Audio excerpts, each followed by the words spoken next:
Bonsoir à tous, merci d'être au rendez-vous pour une nouvelle édition sur Monaco Info. Voici les titres de votre journal. Quelle issue pour la COP26 alors que les négociations sont toujours en cours pour parvenir à un accord? Quels enseignements tirer de cette conférence des Nations Unies sur le climat? Comment la principauté a fait entendre sa voix? Patrick Rolland, adjoint au directeur de l'environnement, nous donnera la tendance en duplex de Glasgow. La principauté à l'honneur à Dubaï, c'est dans quelques heures que sera célébrée la journée du pavillon Monaco à l'exposition universelle. Visite guidée à suivre dans quelques instants. Elie Semoun à l'épreuve de la maladie d'Alzheimer de son père dans Montvieux. L'humoriste a présenté son documentaire hier soir et nous y étions. Le harcèlement fléau mondial, un thème d'actualité que 3 associations ont décidé d'aborder dans une pièce de théâtre. Frédéric de Chambure, secrétaire général d'Action Innocence, nous en dévoilera les détails. Puis du sport, le Monaco Rugby Sevens part à l'assaut de l'Inextenso Super Sevens pour remporter son premier titre. Une équipe de Monaco Info est sur place à Paris pour suivre son parcours. Quel bilan pour la COP26? Les négociateurs tentent toujours de parvenir à un accord, un sprint final qui doit dresser les grandes lignes des engagements des 197 délégations pour le climat. Rejoignons immédiatement à Glasgow l'adjoint au directeur de l'environnement. Bonsoir Patrick Rolland. Bonsoir Élie. Cette conférence des Nations Unies sur le climat a été présentée comme cruciale. Quels sont les enseignements à tirer de cette COP26? Alors la COP26 n'est pas encore finie et c'est vrai que là on est à un stade où il y a beaucoup d'incertitudes sur l'issue de la COP avec pas mal de partis qui poussent dans un sens et d'autres qui ont d'autres souhaits. À l'heure où je vous parle, en fait, c'est très difficile de pouvoir prévoir une issue de cette COP que nous on espère très ambitieuse en output, mais rien n'est gagné pour l'instant et on s'attend même peut-être à finir demain. Quel est le regard que vous portez sur cette COP? Plusieurs engagements ont été pris, notamment sur le méthane, sur la déforestation. Est-ce que ce sont de grandes avancées selon vous? Alors ce sont des avancées, c'est un calendrier en dehors quelque part de la COP où on a bien senti le retour des Américains avec leur déclaration sur le méthane qui était commune avec l'Union européenne et à laquelle nous avons adhéré en première semaine. Il y a d'autres initiatives, notamment Madame Garandajoni est venue en cette semaine et on a réaffirmé notre soutien à la Climate and Clean Air Coalition pour en fait essayer aussi de réduire les polluants atmosphériques et GES à courte durée de vie, qui constitue là encore un enjeu un petit peu différent du carbone, mais qui contribue à réduire les émissions de gaz à effet de serre. Il y a beaucoup de rencontres bilatérales et d'échanges, puisque c'est vrai que nous sommes en tant que délégués, mais nous étions accompagnés également par le centre scientifique, la Fondation Albert II, qui conduisent des projets en ce sens-là. Oui, ça permet de rappeler que Monaco est vraiment partie prenante de cette COP26, puisque vous participez à ces négociations. Hein. Oui, nous participons à ces négociations nous participons notamment au travers d'un groupe de négociation qui s'appelle le groupe d'intégrité environnementale, qui est un groupe particulier parce qu'il regroupe des petits pays, en voie de développement tels que le Mexique avec une sensibilité forte en termes de droits de l'homme. Il y a un pays très industrialisé qui est la République de Corée. Le tout est, on va dire, managé par la Suisse, ce qui permet aussi de porter la voix de Monaco et des petits pays avec le Liechtenstein aussi au premier plan des négociations. Et quelle est la position de Monaco dans ces débats? On le rappelle, le prince Albert II était présent au début de la COP. Il a rappelé l'urgence à agir avec un discours assez fort. Hein. La position de Monaco est toujours très ambitieuse. On a pris des engagements directement en ligne avec la science. On se rappelle que Monaco a accueilli le rapport spécial sur les océans, notamment de l'IPCC. Donc nos engagements sont basés sur la science et sur ce qu'il faut faire, c'est-à-dire moins 55% à la moitié du siècle. Une déclaration en faveur des océans et en faveur d'une ambition accrue du climat. Nous sommes parmi les pays qui ont actualisé notre contribution à l'accord de Paris. L'un des enjeux de cette COP, c'est d'accompagner les pays qui n'ont pas encore fait à s'engager encore dans cette voie, parce que c'est vrai que les déclarations faites par les pays aujourd'hui nous amènent à 2,7 degrés. Alors l'objectif est de 1,5 degré. Et la voix de Monaco est entendue, cette politique ambitieuse est reconnue par les autres pays? Oui, notamment grâce au souverain qui est très très très engagé. Nous aussi, donc au travers du groupe de négociation, en fait, nous apparaissons systématiquement au premier plan de ces négociations. Et ça, c'est important d'être ça, on trouve. Eh bien, merci beaucoup Patrick Rolland d'avoir été avec nous depuis Glasgow, où vous vous trouvez pour la COP26. Merci infiniment. Merci à vous. Et de l'Écosse, prenons la direction de Dubaï, où une délégation monégasque menée par le prince Albert II est attendue à l'exposition universelle pour la journée du pavillon Monaco. Nous en parlions justement hier avec notre invité, Albert Croesi. Ce soir, nous vous proposons une visite guidée des lieux avec notre équipe sur place, Alexandra Pagny et Sylvain Péroumal. Nous l'avions quitté en mars dernier, il était encore en travaux.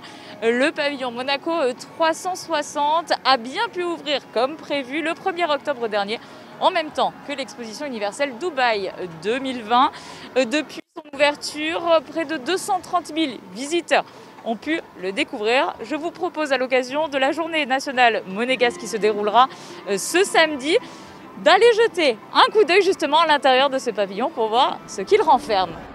Les visiteurs sont immédiatement accueillis ici, dans ce kaléidoscope géant, un couloir aux multiples facettes, composé de 36 miroirs. Et vous pouvez le voir derrière moi, il fait un effet waouh, surtout auprès des enfants.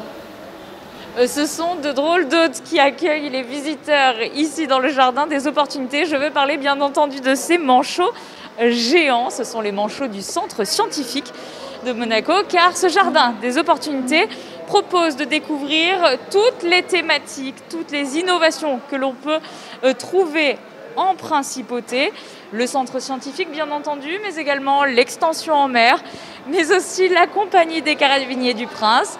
Le côté un peu plus culturel avec les ballets de Monte-Carlo, par exemple, les affaires culturelles, bien sûr, de la principauté. La moto Vauxhall Venturi, et j'en passe. Mais pour tout le reste, je vous propose de ne pas tout vous dévoiler tout de suite et que vous veniez découvrir tout cela par vous-même, de vos propres yeux, ici à Dubaï. Oui, et vous avez également la possibilité de découvrir ce pavillon en version miniature en principauté sur le port Hercule. Nous reviendrons bien évidemment demain sur cette journée du pavillon Monaco, journée qui sera rythmée par plusieurs temps forts et qui mettra à l'honneur tous les atouts du Rocher. Retrouvons Julia Vial pour le reste de l'actualité. Bonsoir Julia. Le ministre d'État a annoncé hier sur notre antenne le renfort et la prolongation du pass sanitaire jusqu'au 25 février 2022.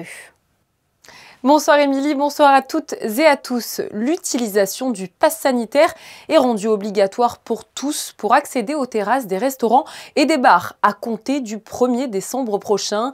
Cette obligation concerne aussi les jeunes à partir de 16 ans. Dans le même esprit, la jauge des lieux accueillant du public et imposant le pass sanitaire sera désormais à 300 personnes contre 1000 jusqu'à présent. Cela concerne notamment l'Opéra, le Théâtre Princesse Grace et les salles du Grimaldi Forum.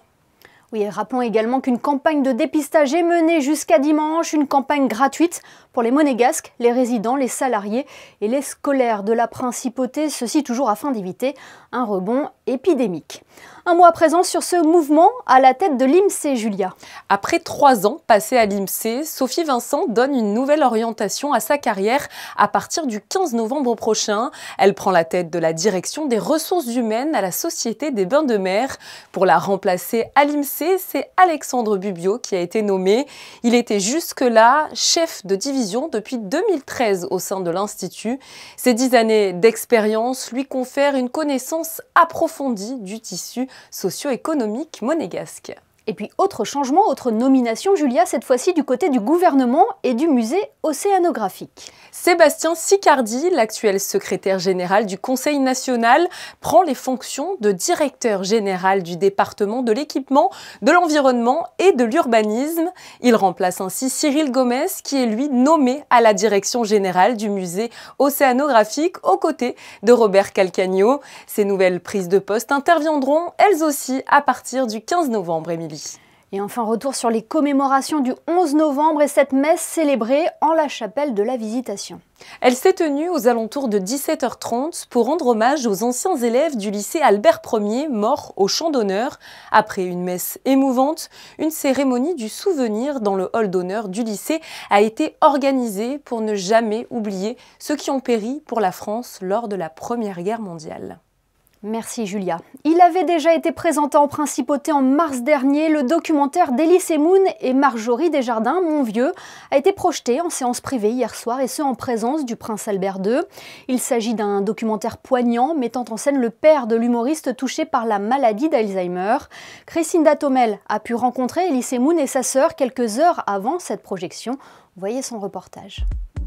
Un documentaire plein de tendresse où les souvenirs se noient dans la maladie d'Alzheimer. Quand Elie Moon a appris que son père, Paul, était atteint de la maladie d'Alzheimer, l'humoriste a décidé de filmer les derniers moments passés avec celui qu'il appelle affectueusement son vieux. Dans ce documentaire, la relation complice et pleine de rire d'Elie et de son père illustre une autre facette de cette terrible maladie, celle des aidants, de la famille, des proches, de ceux qui doivent se battre au quotidien pour communiquer, mais qui glissent malgré tout dans l'univers surréel du malade pour tenter de conserver ce lien si infime soit-il. Une façon de ne pas oublier, puis une façon aussi de me cacher derrière la caméra. Comme ça devenait presque une fiction, ça m'éloignait un peu de la réalité. Mais c'est vrai que c'était pour ne pas... Parce que mon père était un être assez charmant, assez exceptionnel, assez extraordinaire. Donc c'était une façon de le garder comme ça pour notre mémoire. Ce qui est un paradoxe quand on fait un documentaire sur quelqu'un qui perd justement la mémoire. Au départ, j'étais pas d'accord. Je trouvais ça très impudique en fait, parce qu'on ne savait pas encore quelle utilisation on en ferait et que c'était des moments à nous et que justement j'étais un peu mal à l'aise d'avoir mis une caméra entre nous et mon père. Et puis au fur et à mesure, Elie m'a convaincue que ça allait rester et que lui il perdait sa mémoire, mais nous on allait l'ancrer dans notre mémoire. Donc j'ai laissé faire. Il fallait lui mettre un petit micro. Donc il savait, mais au bout de 5 minutes, il oubliait complètement qu'il y avait les caméras et il se comportait comme quelqu'un comme s'il n'y en avait pas en fait. Puis après, au fur et à mesure que la maladie a fait son chemin, il s'est retrouvé dans une sorte de brouillard et il ne savait plus trop. Quand je revois le documentaire, j'ai beaucoup d'émotions parce que je me dis qu'il est encore vivant en quelque sorte. Entre guillemets. Il nous a convaincus en fait de réaliser ce film et ce documentaire et en même temps il continue à vivre depuis, il est mort le 12 septembre 2021 et en fait, 20 pardon, et en fait il est encore avec nous et on peut encore, même pour mes enfants, avoir une trace de ce grand-père qui était quand même assez loufoque et fantasque, donc c'est chouette. Mon vieux, c'est l'amour filial à l'épreuve d'Alzheimer, une course-poursuite contre la montre, comme un pied de nez à la maladie, un témoignage touchant des difficultés auxquelles doivent faire face les aidants, un réveil nocturne, alternance de moments de confusion et de lucidité poignante, agressivité envers les personnes que la maladie occulte, mais aussi le déni. Chaque année en France, ce sont plus de 800 000 malades et leurs familles qui sont affectés par la maladie d'Alzheimer. Voilà pour ce documentaire plein de tendresse, de délicatesse et de respect. Intéressons-nous à présent à cette soirée au Théâtre des Variétés demain. 3 associations proposent un événement portant sur un thème d'actualité, le harcèlement. Nous sommes ce soir avec l'une des organisatrices, secrétaire générale d'Action Innocence. Bonsoir Frédérique de Chambure. Bonsoir Émilie. C'est vraiment cette thématique globale du harcèlement qui est mise en valeur à travers cette manifestation. Complètement. Écoutez, le harcèlement est malheureusement maintenant un problème mondial. Ça ne se limite pas à la principauté, ça ne se limite pas à l'Europe. Le monde entier est atteint par ce problème. Il y a eu un rapport de l'UNESCO qui a été fait il y a maintenant 2 ans, qui a constaté qu'un enfant sur 3 était victime dans le monde de harcèlement. Alors comment va se dérouler cette soirée au Théâtre des Variétés? Comment avez-vous choisi de parler du harcèlement? D'abord, ça a été une démarche commune. D'abord, Action Innocence Monaco, le harcèlement, c'est vrai que c'est un sujet, une thématique qui nous est chère depuis maintenant une dizaine d'années, voire 15 ans. Nous avons été rejoints dans cette histoire maintenant par l'Association des victimes d'infractions pénales et l'Union des femmes monégasques. Et c'est vrai que on était très heureux de ne pas se retrouver seuls en avant de la scène et de pouvoir avoir des alliés dans cette lutte. Donc c'est une pièce qui va être présentée au Théâtre des Variétés. Elle sera suivie d'une table ronde pour échanger sur ce thème. Tout à fait. J'ai eu le plaisir d'écrire donc une comédie. C'est une comédie, c'est-à-dire que c'est un grand quiz, un jeu avec des candidats et un présentateur, enfin en l'espèce une présentatrice. Et chaque question est illustrée par un sketch qui reprend une thématique du harcèlement, donc pas seulement le harcèlement des enfants, mais aussi le harcèlement au travail, le harcèlement de rue, toute forme de harcèlement qui touche aussi bien les jeunes que les adultes.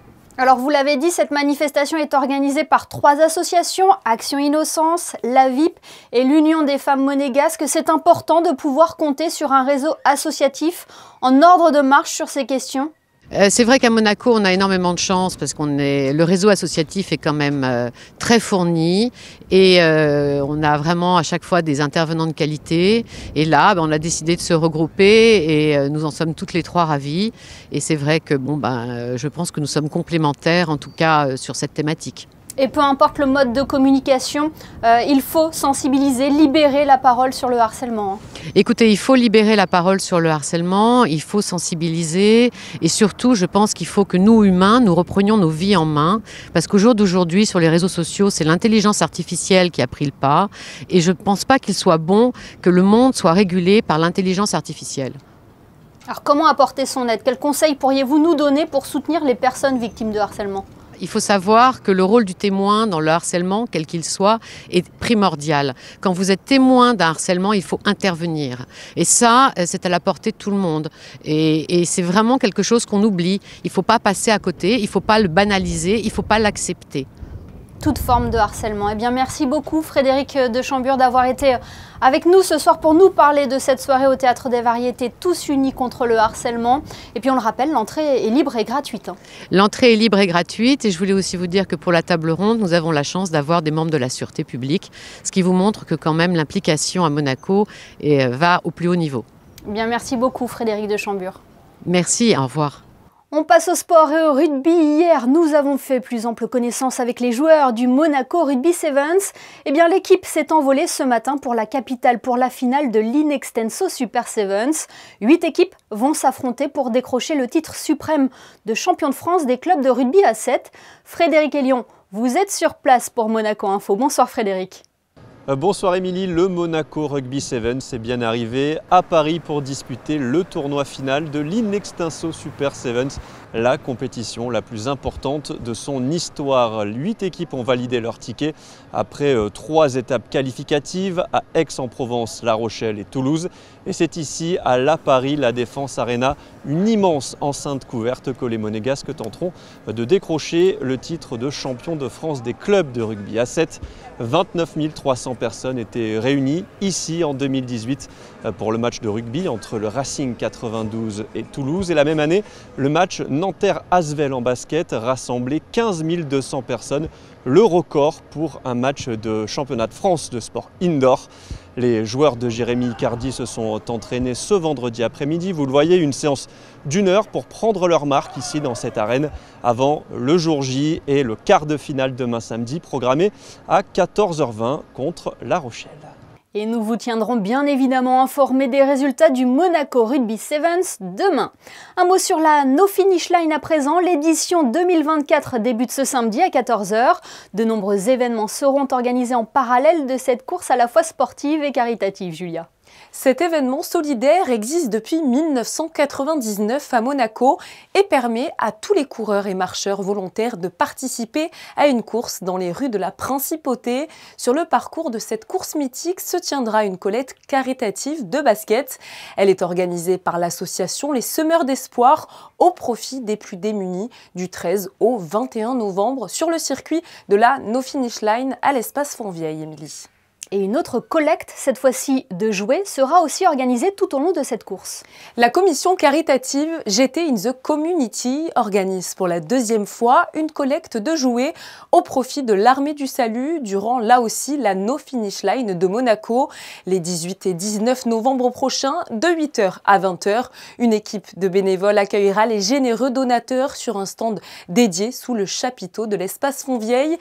Ils récupéreront principalement des jouets, Émilie, mais aussi des vêtements, des livres et des fournitures scolaires. Ces dons seront remis aux enfants défavorisés de la région pendant les fêtes de fin d'année. C'est noté. Musique et retour sur le dernier concert des Thursday Live Session avec Aux Sisters. Ce collectif féminin réunit des artistes des 4 coins du monde. Aux Sisters prône des messages positifs d'émancipation et de solidarité destinés aux femmes du monde entier. Mêlant électro et musique du monde, ce collectif est un parfait mélange de sonorités électroniques, de percussions traditionnelles et de voix envoûtantes. Sur scène hier soir, dans leur combinaison noire et blanche, les membres de Aux Sisters ont offert un show explosif et très visuel. Et Aux Sisters sera à l'honneur dans un prochain numéro de Backstage, votre magazine musical sur Monaco Info. Jetons un coup d'œil sur les prévisions météo. Julia, pouvons-nous espérer le retour du soleil demain en principauté? Oui, tout à fait, Émilie. Il rayonnera à Monaco et plus généralement dans tout le sud-est. Les températures seront toujours aussi douces, avec 12 degrés dans la matinée et 17 degrés au meilleur de la journée. Le soleil, lui, malheureusement, se couche toujours de plus en plus tôt. Demain, il disparaîtra pour laisser place à la nuit à 17h09 précisément. Ce 13 novembre, nous fêterons les Brises. Merci Julia et merci à vous de nous être fidèles chaque soir sur Monaco Info. On se quitte en images avec les derniers préparatifs de la No Finish Line quelques heures avant son coup d'envoi. Photo signée ce soir Stéphane Dana. Nous recevrons d'ailleurs demain le parrain de cette édition, le basketteur de la Roca Team Yacouba Ouattara. Très belle soirée à tous sur Monaco Info.